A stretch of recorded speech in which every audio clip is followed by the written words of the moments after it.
Buongiorno, Focus Bollettino Cultura Erbacee, aggiornamento che oggi riguarderà la posa delle trappole Iatro-Ref per il monitoraggio degli adulti di elateridi.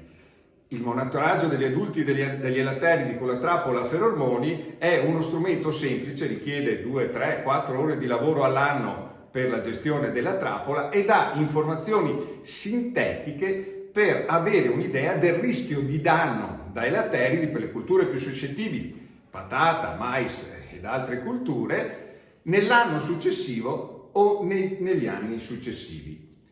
Unito alla considerazione, alla valutazione degli altri fattori di rischio, consente di avere una stima sintetica su come procedere con cognizione di causa alla difesa integrata dagli elateridi nelle culture successive.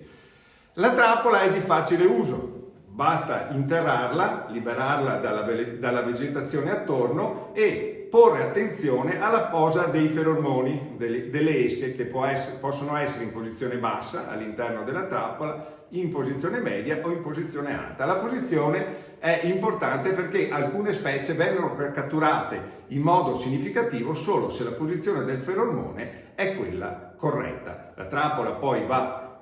posta nel terreno, un po' interrata per avere una copertura di 1-2 cm del corpo trappola, questa posizione qui, e poi può essere lasciata nel sito prescelto e osservata anche solo una volta al mese in occasione delle aggiunte o dei cambi del ferormone dell'esca.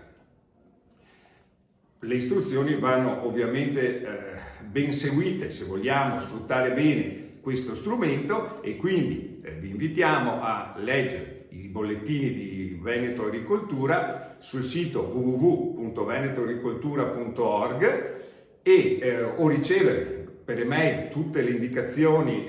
utili per questo e altre pratiche di difesa integrata scrivendo a bollettino.erbacee@venetoagricoltura.org che poi si provvederà a mandare le email. Tenete presente che da adesso è presente già in campo la specie Agriotes brevis, si possono catturare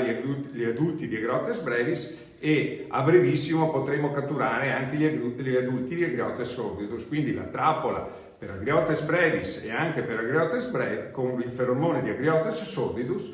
è opportuno installarla in campo subito per poi avere un dato stagionale significativo che darà un'indicazione